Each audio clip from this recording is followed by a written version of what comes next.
நம்ம சேனலை பற்றி இன்னும் தெரியாமல் இருக்கிறவங்க கங்கை ஹெர்பல் கிச்சனை சர்ச் பண்ணிட்டு like, share, comment and subscribe பண்ணிக்கோங்க.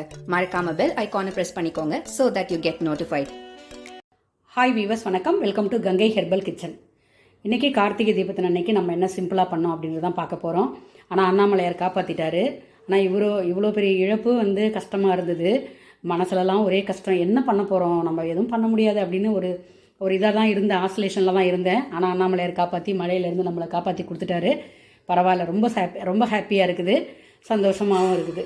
இன்றைக்கி என்ன பண்ணினேன்னா, புழுங்கல் அரிசி சாப்பாடு, தூய மல்லி அரிசி சாதம் வடித்தது, பருப்பு தோரம்பருப்பு வேக வச்சுட்டு அதில் நான் என்ன பண்ணியிருக்கேன்னா, கொஞ்சம் டிஃப்ரெண்ட்டாக பண்ணலாமே அப்படின்னு சொல்லிட்டு கொஞ்சமாக சின்ன வெங்காயம், கொஞ்சமாக பூண்டு, மிளகு, ஜீரகம் எல்லாமே வச்சு தாளிச்சிட்டு அந்த பருப்பை கடைஞ்சிட்டு அதில் கொட்டி உப்பு பெருங்காயம் போட்டு வச்சுருக்கேன். சூப்பராக இருக்கும், ட்ரை பண்ணி பாருங்கள் வேணுன்றவங்க.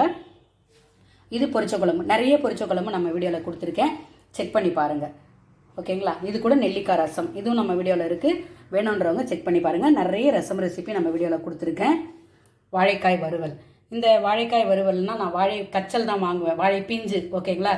அதை என்ன பண்ணணும், லைட்டாக ஒரு அரை வேக்காடு வேக வச்சுட்டு உப்பு மஞ்சப்பொடி போட்டு வேக வச்சுட்டு எண்ணெய் ஊற்றி கடுகு போட்டு கொஞ்சமாக இஞ்சி, கொஞ்சமாக பூண்டு, கொஞ்சம் பெருங்காயம் தட்டி போட்டுட்டு, ஏன்னா அந்த வாய்வு இருக்குன்னு சொல்லுவாங்க இல்லையா, அதுக்காக போட்டு கொஞ்சமாக சாம்பார் பொடி, உப்பு, தனியா பொடி, மஞ்சள் பொடி எல்லாமே போட்டு எண்ணெயில் 2 நிமிஷம் வறுத்துட்டு அதுக்கப்புறம் அந்த அரை வேக்காடு வேக வச்ச வாழைக்காயை எடுத்து போட்டு பரட்டிட்டு கடைசியில் தேங்காய் போட்டு இறக்கியிருக்கேன். இது அவரைக்காய் பொரியல். அவரைக்காயும் அப்படி தான். அவரைக்காய் சில பேர் என்ன பண்ணுறாங்கன்னா, வேக வச்சு தண்ணியை இருத்துட்டு அதுக்கப்புறம் பொரியல் பண்ணுறாங்க. அதில் இருக்கிற சத்துக்கள் எல்லாமே போயிடும். நீங்கள் என்ன பண்ணுங்கள், அவரைக்காயை பொடி பொடியாக கட் பண்ணிக்கோங்க. கட் பண்ணி அலம்பிட்டு கட் பண்ணி வச்சுக்கோங்க. கொஞ்சமாக எண்ணெய் ஊற்றி கடுகு, ஜீரகம் எடுத்துக்கோங்க, வெங்காயம் போட்டுக்கோங்க, நல்லா கொஞ்சம் நேரம் வதக்கிடுங்க.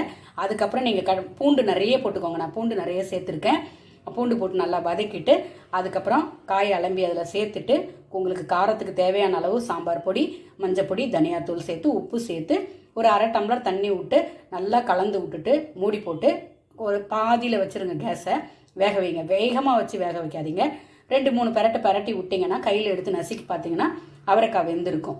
அப்போ வெந்திருக்கிற நேரத்தில் என்ன பண்ணுங்கள், தேங்காய் துருவி அதில் போட்டு ஹை ஃப்ளேமை வச்சு 2 பரட்டிட்டு அடி பிடிக்காமல் எடுத்து வச்சுட்டிங்கன்னா அவரைக்காய் பொரியல் சூப்பராக இருக்கும்.